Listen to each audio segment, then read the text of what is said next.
Hello दोस्तों, आपको मेरे चैनल में स्वागत है। आज हम आपको बताएंगे बैंक में डाटा को किस तरीके से मैनेज किया जाता है। तो चलिए शुरू करते हैं। बैंक में डाटा को मैनेज कैसे किया जाता है। मैंने एक सीट लिया है, उस सीट को हम थोड़ा जूम कर लेते हैं। पहला सेल में हम टाइप करते हैं सीरियल नंबर, दूसरा सेल में हम टाइप करते हैं क्लाइंट नेम, नेक्स्ट सेल में हम टाइप करते हैं लोन टाइप्स, फिर नेक्स्ट सेल में टाइप करते हैं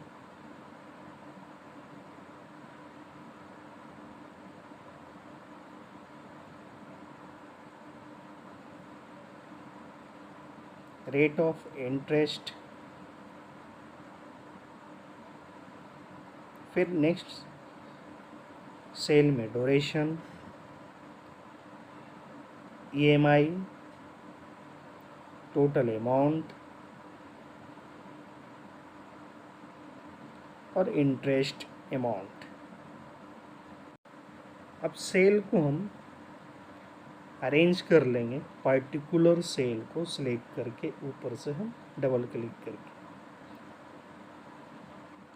तो सभी सेल को हम अरेंज करते हैं और पूरे सेल को सिलेक्ट करने के बाद हम अलाइनमेंट से सेंटर कर देते हैं। फिर हमको कॉलम को सिलेक्ट करने के बाद हम यहाँ पे ऑल बॉर्डर्स कर देते हैं। अब उसके बाद हम अप वाला जो सेल उसको सिलेक्ट करके मर्ज कर देते हैं और वहाँ पे हम टाइप करते हैं बैंक लोन डिटेल्स।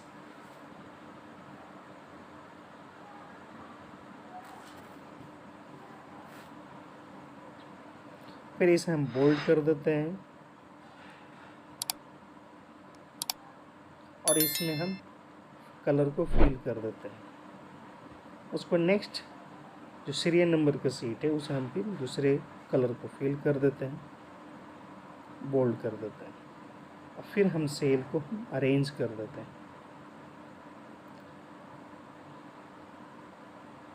इस तरीके से पर्टिकुलर सेल को हम अरेंज कर देंगे।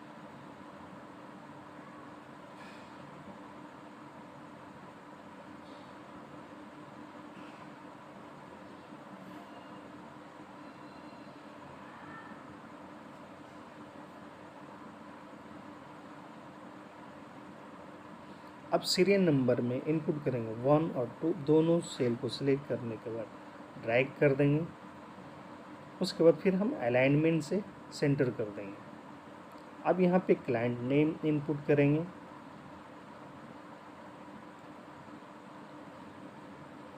इस तरीके से हम क्लाइंट नेम इनपुट कर देते हैं।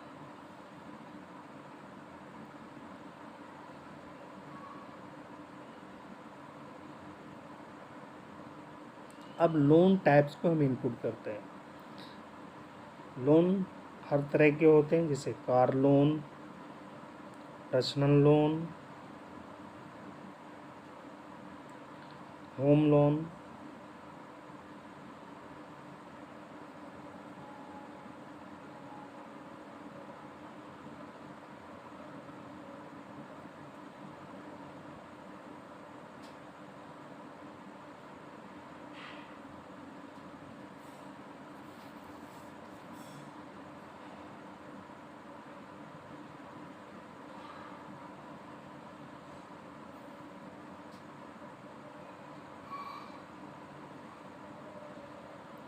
इस तरीके से हम लोन टाइप्स को इनपुट करते हैं। अब यहाँ पे रेट ऑफ इंटरेस्ट जो रेट लिखा हुआ है इसे हम R डॉट कर देते हैं ताकि सेल थोड़ा छोटा कर देंगे।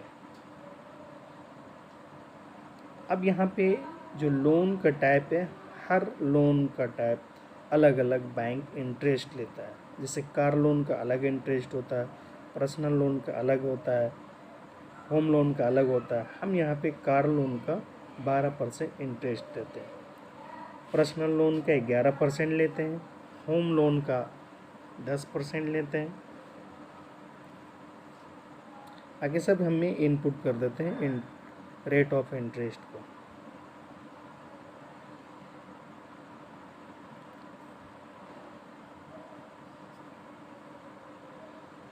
अब ड्यूरेशन लेंगे। अब क्लाइंट जो होता है अपने अकॉर्डिंग समय को लेता है। यहाँ पे 2 साल हमें इनपुट कर देते हैं, कोई 5 साल लेता है इनपुट कर देते हैं। तो क्लाइंट अपने अकॉर्डिंग अपने अनुसार ड्यूरेशन समय बांधता है, वो बैंक एग्री होता है।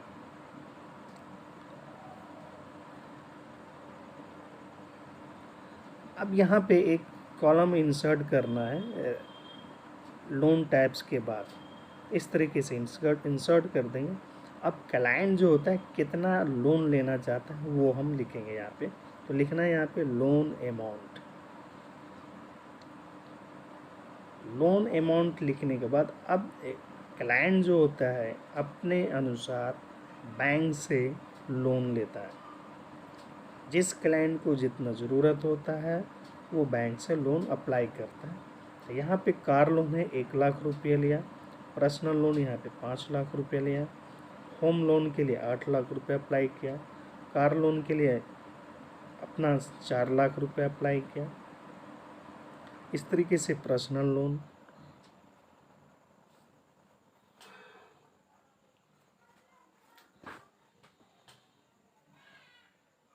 लिया। अब उसके बाद ईएमआई निकालना है। तो उसको ईएमआई माने हर मंथ कितना पे करना है सबसे पहले इक्वल देंगे। ईएमआई के लिए आपका एक फार्मूला है पीएमटी इक्वल, उसके बाद यहाँ पे रेट। तो यहाँ पे जो रेट 12% वो 1 साल का है, तो 1 साल में 12 मंथ भागा दे देंगे कॉमा। अब यहाँ पे रेट समय पूछेगा तो यहाँ पे 2 साल है, तो 1 साल में 12 मंथ होता है, तो 12 से गुना कर देंगे कॉमा। अब पीवी प्रेजेंट वैल्यू ले लेंगे, उसको ब्रैकेट को बंद कर देंगे, फिर प्रेस इंटर मार देंगे। तो देख सकते हैं ये माइनस नेगेटिव अमाउंट आया। तो एक प्रेस F2 करके इक्वल के बाद माइनस देंगे, देख सकते हैं आपका यहाँ पे ईएमआई निकल आया। अब ये ईएमआई है जो डॉलर में है, इसे हम इंडियन रुपीज़ में कन्वर्ट करेंगे।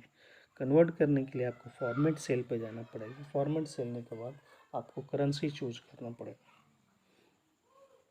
यहाँ पे हम करेंसी चूज कर लेते हैं, इंडियन करेंसी।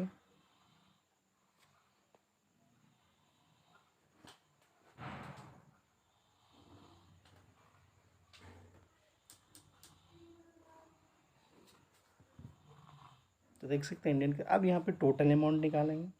ईएमआई को गुना कर देंगे ड्यूरेशन से, और ड्यूरेशन को 12 से हम गुना कर देंगे।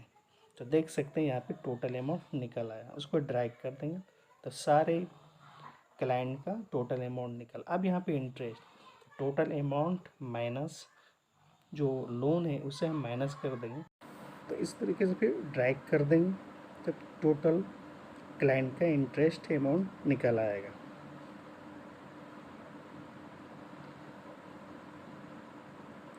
अब ये पूरे सेल को सिलेक्ट करने के बाद अरेंज करेंगे अलाइनमेंट से,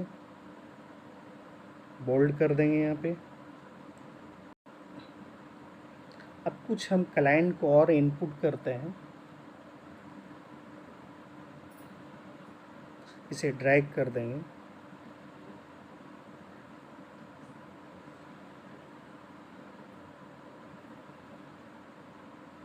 अब यहाँ पे हम नेम लिखते हैं क्लाइंट का,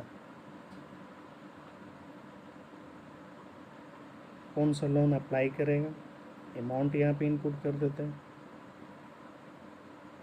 रेट ऑफ इंटरेस्ट इनपुट कर देते हैं, ड्यूरेशन अप्लाई कर देते हैं इनपुट। तो देख सकते हैं कि ऑटोमेटिक ईएमआई टोटल अमाउंट और इंटरेस्ट निकला है। इस तरीके से नेक्स्ट क्लाइंट को इनपुट करते हैं, लोन अप टाइप्स का इनपुट करते हैं, लोन अमाउंट इनपुट करते हैं, रेट ऑफ इंटरेस्ट इनपुट करते हैं, समय इनपुट करते हैं। आप देख सकते हैं कि ईएमआई टोटल अमाउंट और इंटरेस्ट निकल आता है। इसी तरीके से नेक्स्ट क्लाइंट का इनपुट करेंगे, लोन टाइप इनपुट करेंगे, फिर अमाउंट इनपुट करेंगे और यहाँ पे समय इनपुट करेंगे।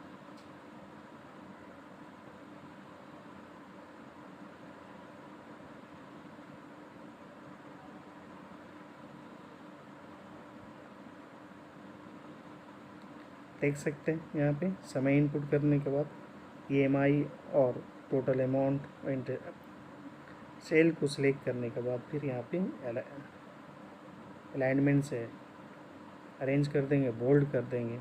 तो इस तरीके से बैंक का डाटा मैनेज कर सकते हैं। अगर वीडियो अच्छा लगा हो तो लाइक करें और शेयर करना ना